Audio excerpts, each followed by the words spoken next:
네, 안녕하세요. 블록체인 투자사 해시드 대표이사를 맡고 있는 김서준입니다. 해시드는 글로벌 블록체인 시장에서 다양한 프로젝트를 투자하거나 엑셀러레이팅을 하고 있는 투자사고요. 2016년, 17년 정도부터 이제 암호화폐와 블록체인 시장에 관심을 가지고 이 시장에서 만들어지고 있는 기술과 철학이 세상의 경제 시스템을 근본적으로 좀 혁신할 수 있는 에너지가 있다라고 믿고 지금의 활동을 하고 있습니다. 블록체인이 가지는 힘은 기본적으로 커뮤니티의 합의를 만들어주는 도구라고 생각합니다.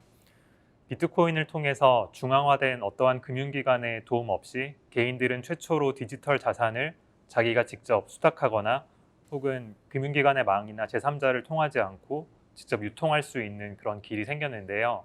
그 암호 자산이라고 겉으로 보이는 어플리케이션이 등장하기 이전에 그것이 가능할 수 있었던 이유는 비트코인 네트워크를 커뮤니티가 함께 운영하면서 원장을 분산된 형태로 기록하기 때문에 이 모든 것들이 가능했던 겁니다. 비트코인이 등장한 11년 동안에 걸쳐서 이 비트코인의 원장 자체는 단 한 번도 해킹되거나 조작되지 않고 지금까지 잘 합의 알고리즘을 유지하고 있기 때문에 분산 원장을 우리가 함께 커뮤니티가 운영할 수 있다는 그 에너지 위에서 비트코인뿐만 아니라 이더리움을 비롯한 다양한 블록체인 프로젝트들과 최근에는 특히 다양한 탈중앙화된 금융이나 게임 같은 어플리케이션들이 나오면서 다양한 이 디지털 자산 시장을 발전시켜 나가고 있는 것 같습니다. 저희들은 이 블록체인이 가지고 있는 세상과 경제 모델의 흐름은 인류가 만들어내고 있는 세 번째 단계의 경제 조직을 만들어가고 있는 변화라고 생각을 하고 있습니다. 과거에 인류가 만들어 오던 경제 조직의 모습들을 보면 1990년대 한 중반까지는 중앙화된 거대한 회사들이 세상을 지배하던 중앙화된 그 회사의 시대라고 저희들은 정의를 하는데요. 중앙화된 거대한 회사 내부에서 사업 계획을 세우고 전략을 실행하고 제품을 생산하고 유통하고 마케팅하는 것들을 다 회사 자체가 잘하는 회사들이 성장을 해오던 그런 시절이었다면 이제 인터넷이 등장하고 나서 1990년대 중반부터 지금 현재까지는 플랫폼 경제의 시대라고 이야기할 수 있을 것 같아요. 현재 가장 강력한 IT 회사들, 동시에 여전히 가장 빠르게 성장하고 있는 회사들의 특징을 보면, 그러니까 뭐 구글이라든지 애플, 마이크로소프트, 아마존 같은 회사들의 특징을 보면, 회사는 플랫폼까지만을 만들고 이 플랫폼 위에서 이 회사의 직원이 아닌 커뮤니티의 사람들이 참여해서 실질적인 서비스나 제품들을 만들어서 유통하는 그런 모델들을 확인을 할 수 있는데요. 예를 들면 아마존에서 물건을 판매하고 있는 사람들은 아마존의 직원이 아니고요. 우버에서 드라이버를 하고 있는 운송 서비스를 제공하는 사람들도 우버의 직원들이 아니고요. 페이스북에서 다양한 글을 쓰면서 페이스북의 가치를 만들거나 유튜브에서 스트리밍 방송을 하거나 뭐 틱톡에서 방송을 하거나 이런 사람들도 그 회사의 직원들이 아닌 커뮤니티의 멤버들이 이 플랫폼에 참여하면서 다양한 플랫폼의 가치를 실질적으로 만들어내고 회사를 성장시키는 데 큰 기여를 하고 있고, 이런 방식으로 커뮤니티와 함께 성장하는 모델이 중앙화된 회사에서 모든 컨텐츠를 만들고 상품을 만들고 유통하던 방식보다 강력하다라는 게 지금까지 증명된 플랫폼 경제의 어떤 성공 방정식인 것 같습니다. 근데 우리가 잘 알고 있는 것처럼 이 플랫폼 경제 모델은 성장의 한계와 다양한 문제점들에 봉착을 하고 있는 것 같아요. 여러 가지 문제점들이 나오고 있는데 대표적으로는 이렇게 거대한 플랫폼들이 성장하는 도중에 이 플랫폼에 참여해서 초기부터 기여를 굉장히 많이 했던 참여자들에게는 과연 어떤 인센티브가 돌아갔냐. 예를 들면 우버가 수십 조의 회사로 성장하는 도중에 초기부터 우버에서 드라이버들을 하면서 이 네트워크에 참여했던 드라이버들은 왜 여전히 가난해야 하는가. 배달의 민족 같은 거대한 이런 음식 배달 플랫폼이 성장하는 과정에서 마찬가지로 배달의 민족 같은 회사는 엄청나게 큰 재무적인 가치를 가지고 매각까지 되게 되는 성공을 거두었는데, 이 플랫폼에 참여하던 그런 음식점들 입장에서는 왜 이런 인센티브를 같이 누리지 못했는가, 뭐 이런 문제들도 있고요. 또한 중앙화된 이 센서십에서 발생하는 문제, 커뮤니티는 함께 만들어간 어떤 경제 플랫폼인데 마치 유튜브에서 갑자기 그 검색이나 정렬 알고리즘을 바꾸면서 수백 명의 팔로워들을 가지고 있었던 유튜버가 더 이상 노출이 안 되기도 하고, 어떤 강력한 내부적인 검열 정책 때문에 멀쩡하게 잘 돌아다니던 콘텐츠가 검열 저항성에 걸려서 노출이 안 되기도 하고요. 그 다음에 수수료 체계를 갑자기 바꾸면서 많은 문제들이 생긴다든지, 혹은 수수료 자체가 지나치게 과도하게 받고 있어서 문제가 되기도 하는 그런 사태들이 나오는 것 같아요. 최근 들어서 이제 애플과 구글이 모바일 생태계에서 디지털 컨텐츠 매출의 30%를 취하고 있는 게 지나치게 과도하다라고 하는 이런 생태계에 대해서 세계 최대의 게임 회사인 에픽 게임즈를 비롯해서 많은 그런 회사들이 지금 반기를 들기 시작하고 있고요. 여기에 대해서 또 하나 이제 플랫폼 경제의 한계로 보이는 지점 중에 하나가, 디지털 경제에서는 국경이 없고 자유롭게 컨텐츠와 가치가 유통될 수 있다라고 우리들이 믿고 있었는데 사실은 그러지 않았다. 여기서도 강력하게 국경이 존재했고 국가의 정책에 따라서 컨텐츠 유통이나 이런 것들을 얼마든지 막을 수 있었다라는 게 최근에 틱톡 사태로 드러나고 있는 것 같아요. 그래서 미국에서도 트럼프 대통령이 틱톡을 특정 날짜까지 미국 회사에게 판매하지 않으면 차단하겠다라고 발표를 하기도 했고, 이미 인도 같은 나라에서는 훨씬 예전부터 틱톡이 차단되어 있는 상황이고요. 이런 여러 가지 문제들, 커뮤니티에서 겪고 있는 인센티브에 대한 어떤 불만, 혹은 이 어떤 거버넌스에 참여할 수 없는 거에 대한 어떤 문제점들, 회사 입장에서도 회사 나름대로 충분히 자유롭게 성장하고 디지털 생태계에서 성장할 수 있을 줄 알았는데 국가적인 어떤 시스템상의 어떤 검열에 대한 문제들, 그 다음에 또 참여하는 소비자들 입장에서는 내 모든 데이터가 거대한 플랫폼에 그대로 다 쌓이고 있고, 이런 데이터들을 부정한 목적으로 데이터를 판매하거나 심지어 정치적인 목적으로까지 판매를 하면서 플랫폼이 어떤 불법적인 혹은 과도한 그런 돈을 벌고 있는 이런 문제들을 해결할 수 있는 또 다른 형태의 경제 공동체를 만드는 방법과 인프라는 존재하지 않는 것일까, 이런 식의 문제점들에 대해서 블록체인이 제공하고 있는 프로토콜 경제가 거대한 해법이 될 수 있고 인류가 만들어낼 수 있는 새로운 어떤 문명이 될 수 있다라고 저희들은 믿고 있습니다. 비트코인에서 경제 조직이 만들어지고 운영되는 과정을 전통적인 주식회사의 모델과 비교하면은 많은 부분에서 정반대로 일어나고 있다는 것들을 확인할 수 있는데요. 그것도 훨씬 더 진보적이고 효율적인 형태로 조직과 경제 공동체가 만들어지고 있다는 것을 확인할 수 있는데요.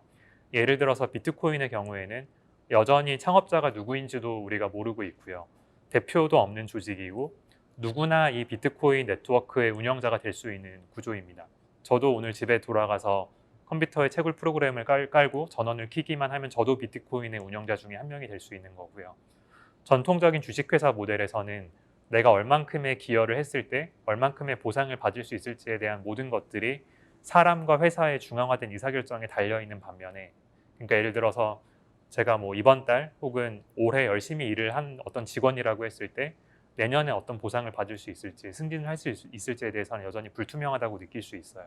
근데 비트코인 같은 프로토콜 기반의 네트워크에서는 말 그대로 이 프로그램이 만들어주는 투명한 프로그램상의 어떤 신뢰가 모든 것들을 결정하기 때문에 내가 얼만큼의 그 해시 파워를 비트코인 네트워크에 제공하면 그만큼 투명하게 이제 보상을 받을 수 있을 거다라는 게 걱정 없이 누구나 이 네트워크에 참여하고 이제 일을 할 수 있는 그런 환경이 되는 거죠. 많은 정치인들이 구호처럼 가지고 오는 것들이 이제 공정한 사회, 공정하게 노력한 만큼 보상받을 수 있는 사회에 대한 것들을 이야기를 하는데, 사실 그런 것들을 정말 시스템적인 인프라적인 레벨에서 구현할 수 있는 가능성을 만들어주는 게 이제 블록체인 기반의 프로토콜 경제가 아닌가라고 저희들은 생각을 하고 있습니다. 이런 이제 블록체인 기반의 네트워크에서 부산물처럼 이제 나올 수 있는 것들이 결국 다양한 디지털 자산들, 토큰들이라고 생각을 할 수 있는데요. 예를 들어서 개인의 재능이나 노력, 어떤 특정한 커뮤니티를 향한 내 지지나 응원의 마음, 이런 것들이 이제 자산화될 수 없었는데 토큰이라는 형태로 만들어지면서 커뮤니티에서 이것들을 얼마나 사람들이 이제 인식을 해주고 거래 대상으로 생각해 주는지에 따라서 실질적인 가치까지 만들고 유통될 수 있는 가능성이 생긴다는 거고요. 또 그런 토큰들이 이제 유통되는 환경에 있어서도 어떤 검열이나 중앙화된 어떤 금융기관들을 거치지 않고서 직접 이해 당사자들끼리 커뮤니티 내에서 혹은 지구 반대편에 있는 커뮤니티에까지도 거의 수수료 없이 유통될 수 있는 그런 환경이 만들어질 수 있다는 게 큰 특징인 것 같습니다. 블록체인에서 만들어지고 있는 많은 프로젝트들을 보면은 다오라고 하는 우리나라 말로 하면 탈중앙화 자율운영 조직의 형태로 프로젝트가 운영되고 발전되어 가는 모습들이 보이는데요. 이게 어떤 의미냐면 특정한 주체 몇 명이서 프로젝트를 계속 발전시키고 논의하는 것들이 아니라 해당 프로젝트의 토큰을 가진 사람들끼리 거버넌스를 만들고 누구나 안건을 올리고 거기에 대해서 토큰을 가지고 있는 사람들끼리 투표를 하거나 의사진행을 하면서 또 이런 내용을 그 유튜브 같은 공개적인 그런 채널을 통해서 스트리밍을 하거나 회의를 하면서 같이 이 탈중앙화된 커뮤니티를 발전시켜 나가는 그런 거버넌스 조직을 만들고 있다라고 말씀을 드릴 수 있을 것 같아요. 이더리움 기반의 탈중앙화 금융 서비스 중에서 가장 최초에 시작된 프로젝트이자 가장 큰 예치 금액을 가지고 있는 메이커다오라고 하는 프로젝트를 보면 이미 한 3년 가까운 시간 동안 프로젝트가 발전되어 오면서 이더리움 생태계에서 마치 탈중앙화된 중앙은행 같은 역할을 하고 있는데, 여기서 이제 탈중앙화된 달러 기반의 스테이블 코인인 다이라고 하는 토큰을 얼마나 많이 유통시킬지, 어떤 이자율로 유통시킬지, 이 플랫폼을 어떤 식으로 발전시켜 나갈 건지에 대한 다양한 이슈들에 대해서 매주 빠지지 않고 이제 유튜브 스트리밍을 통해서 생중계로 이제 커뮤니티와 거버넌스 콜을 해왔고요. 이자율을 포함해서 다양한 파라미터들을 바꾸는 것들도 커뮤니티의 그 홀더들과 함께 투표를 하면서 꾸준히 결정을 해오고, 이더리움 생태계에서도 지금까지 크고 작은 많은 위기들이 있었지만 그런 것들을 이제 슬기롭게 잘 헤쳐 나가면서 점점 더 단단하고 충성도 높은 그런 커뮤니티를 발전시켜 나간 사례가 있고요. 이 외에도 이제 만들어지고 있는 다양한 탈중앙화된 금융 서비스들과 게임들도 다오라고 하는 컨셉을 통해서 사람들이 이렇게 오프라인 장소에 모여서 기업이라고 하는 주식회사라고 하는 형태를 통해서만 거버넌스를 만들 수 있는 게 아니라 지구 정반대편에 있는 개발자와 커뮤니티 멤버들이 훨씬 더 투명하고 효율적이면서도 공정하게 네트워크 경제 조직을 만들고 가치를 교환하고 빠르게 발전시켜 나가고 있는 사례들을 저희는 많이 목격을 하고 있습니다. 2020년은 블록체인과 디지털 자산 산업에서 티핑 포인트가 되는 한 해라고 생각을 하고 있습니다. 2017년에 일시적으로 이제 ICO를 포함해서 야모자산 시장에 광풍이 불긴 했었는데요. 우리가 다 겪은 것처럼 거품 자체가 쭉 꺼진 다음에 다시 한번 이제 기관들과 대중들의 관심이 최근 들어 많이 상승되고 있는데, 2017년 당시의 거품 상황과 비교하면 많은 부분들에 있어서 펀더멘털이 훨씬 강해졌다라고 저는 느끼고 있습니다. 기술적으로도 플랫폼이 많이 진보해서 이제 드디어 쓸만한 어플리케이션을 만들고 유통할 만한 그런 생태계가 기술적으로도 좀 마련이 되었고요.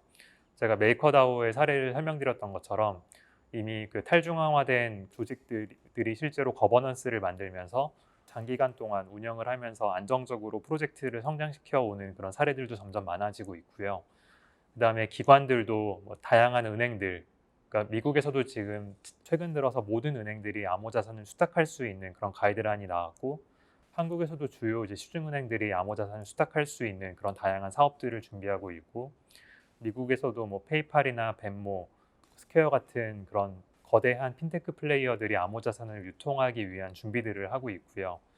이런 식으로 또 한편으로는 카카오나 라인 같은 거대한 메신저 회사들도 이미 암호 자산을 다룰 수 있는 지갑과 DF 브라우저에 대한 개발을 하고 있는 것처럼, 이 암호 자산과 블록체인 기술에 대해서 친숙하게 다루지 못했던 그런 커뮤니티 멤버들, 논크립토 일반인들도 쉽게 이제 이 자산에 대해서 다루거나 관련된 어플리케이션이 만들어졌을 때 참여할 수 있는 그런 생태계가 이제 본격적으로 만들어지고 있는 한 해가 되고 있어서 무척 기대가 많이 되고요. 소셜 임팩트 섹터에서도 올해를 기점으로 해서 글로벌하게 큰 임팩트를 만들어낼 수 있고, 또 과거의 소셜 벤처들이 만들어냈던 거랑은 전혀 다른 방식으로 커뮤니티의 가치를 더 효율적으로 유통하고 함께 거버넌스를 만들고 그럴 수 있는 혁신적인 사례가 많이 발전할 수 있기를 기대합니다. 감사합니다.